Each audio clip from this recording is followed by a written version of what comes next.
Hello दोस्तों, क्या diabetes आपके लंग्स को यानी फेफड़ों को भी अफेक्ट करता है? ज़्यादातर लोग बोलेंगे नहीं। डायबिटीज़ नेफ्रोपैथी यानी किडनी का डैमेज सुना है, डायबिटीज़ कार्डियोपैथी यानी हार्ट का डैमेज सुना है, डायबिटीज़ रेटाइनोपैथी यानी आंखों का डैमेज सुना है, कुछ हद तक ब्रेन को भी डैमेज करता है। लेकिन लंग्स के बारे में ज़्यादातर आपके डॉक्टर्स भी बात नहीं करते, ज़्यादातर लोगों को भी पता नहीं रहता। लेकिन डायबिटीज़ एक मल्टी सिस्टम डिसऑर्डर है जो सारे ऑर्गन्स को अफेक्ट करती है, इंक्लूडिंग आपके लंग्स को। कैसे अफेक्ट करती है और क्या इसके इंपॉर्टेंट इश्यूज हैं, आज इस पर बात करेंगे।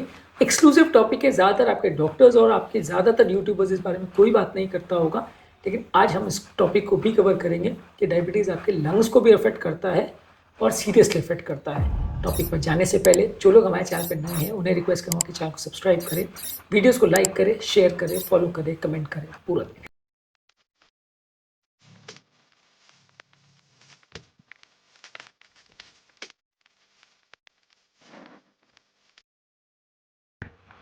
टॉपिक में सबसे पहले बात करेंगे किस तरह से वो अफेक्ट करता है, उसके बाद उसके लॉन्ग टर्म कॉन्सिक्वेंसेस क्या है और फाइनली आपको इसके बचने के लिए क्या करना चाहिए। इन सब चीज़ों पर बात करेंगे। चलिए शुरू करते हैं इंपॉर्टेंट वीडियो। सबसे पहला, डायबिटीज़ शरीर में जब ग्लूकोज लेवल्स को बढ़ाता है तो हाइपरग्लाइसीमिया की वजह से ज़्यादातर ये शुगर मॉलिक्यूल्स सारे प्रोटीन से अटैच हो जाते हैं, जिसकी वजह से ग्लाइकोसाइलेशन एम प्रोडक्ट्स बनते हैं, जिसकी वजह से सारे जो लंग्स के जो प्रोटीन्स है वो भी डैमेज हो जाते हैं, लंग्स का प्रॉपर फंक्शनिंग नहीं हो पाता। इसकी वजह से जिस तरह से डायबिटीज़ आपके हार्ट को, किडनी को, सारे ऑर्गन्स को अफेक्ट करता है, उसी तरह से आपके लंग्स को भी वो अफेक्ट करता है, यानी लंग्स भी इस प्रोसेस से अछूता नहीं है। इसी तरह से डायबिटीज़ जो है प्रमोट करता है शरीर में इन्फ्लेमेशन यानी सूजन।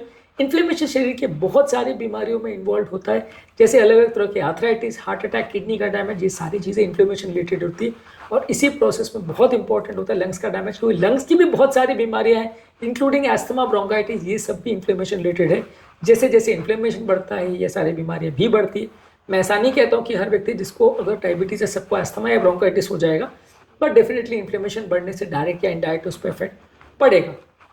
इसी तरह से बॉडी में ऑक्सीडेटिव स्ट्रेस बढ़ता है। ऑक्सीडेटिव स्ट्रेस का बेसिकली मतलब ये है कि बॉडी में जो मौजूद फ्री रेडिकल्स होते हैं, जो कि बेसिकली कुछ चार्ज सेल्स होते हैं जो अलग अलग टिश्यू को डैमेज कर सकते हैं। वैसे तो ये प्रोटेक्ट करने के काम आते हैं, लेकिन जब ज़्यादा हो जाते हैं तो टिश्यूज़ को डैमेज करने लगते हैं। ये चार्ज सेल्स भी डायबिटिक पेशेंट में ज़्यादा होते हैं और शरीर को अफेक्ट करते हैं, लंग्स को भी अफेक्ट करते हैं।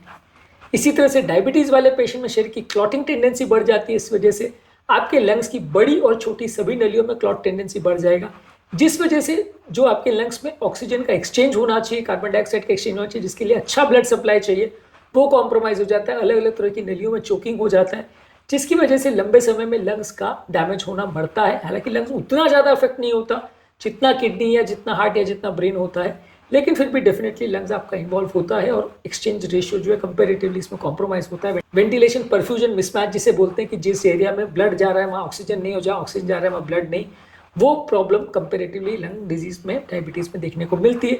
उतना ज़्यादा नहीं होता जितना बाकी सारे ऑर्गन्स में होता है, उतना सीरियस नहीं होता कि आपको पेशेंट के लिए जिस तरह से किडनी ट्रांसप्लांट करना पड़ता है, जिस तरह से एंजियोप्लास्टी करना पड़ता है, तो आपको लंग्स की नली का भी एंजियोप्लास्टी करना पड़ता है, ऐसा नहीं है। लेकिन फिर भी कंपेरेटिवली थोड़ा बहुत डैमेज ज़रूर होता है।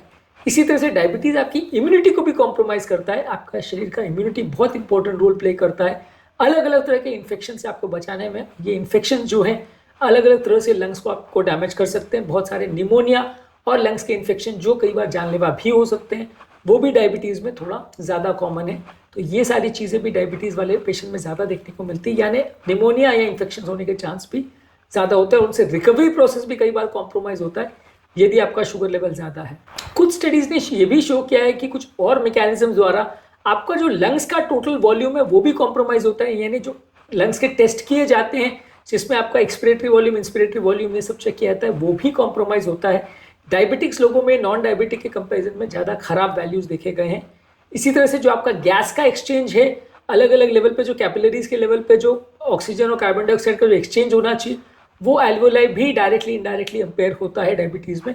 इसकी वजह से वो दीवारें जिसकी में एक्सचेंज होना चाहिए वो कॉम्प्रोमाइज़ हो जाती है, उसमें फाइब्रोसिस बढ़ जाता है और ये गैस एक्सचेंज भी कॉम्प्रोमाइज़ होता है डायबिटीज़ की वजह से। हालांकि मैं फिर से कहूँगा कि बहुत ज़्यादा प्रोमिनेंट नहीं है और पूरा लंग्स खराब हो जाएगा, ट्रांसप्लांट करना पड़ेगा, वैसा तो नहीं है, लेकिन हाँ सिग्निफिकेंट इफेक्ट हो सकता है। इसके लॉन्ग टर्म कॉन्सिक्वेंस क्या है?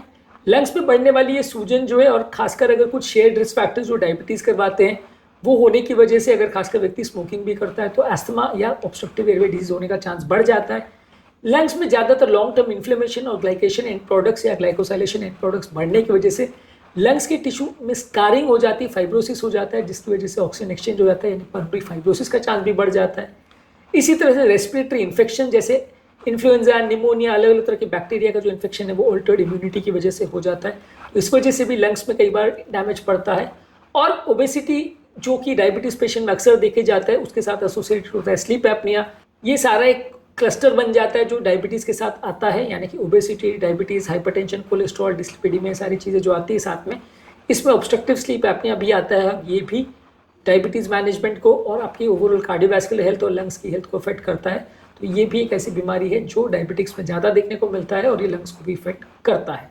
तो ये 4 मेन तरीके हैं जिससे लंग्स का आपका अफेक्ट होता है, यानी ऑब्स्ट्रक्टिव एयरवे डिजीज हो सकता है, पल्मोनरी फाइब्रोसिस हो सकता है, इन्फेक्शन हो सकते हैं और स्लीप एपनिया हो सकता है, जिसकी वजह से आपके डायबिटिक पेशेंट्स में लंग का डैमेज होने के चांस बढ़ जाएँ।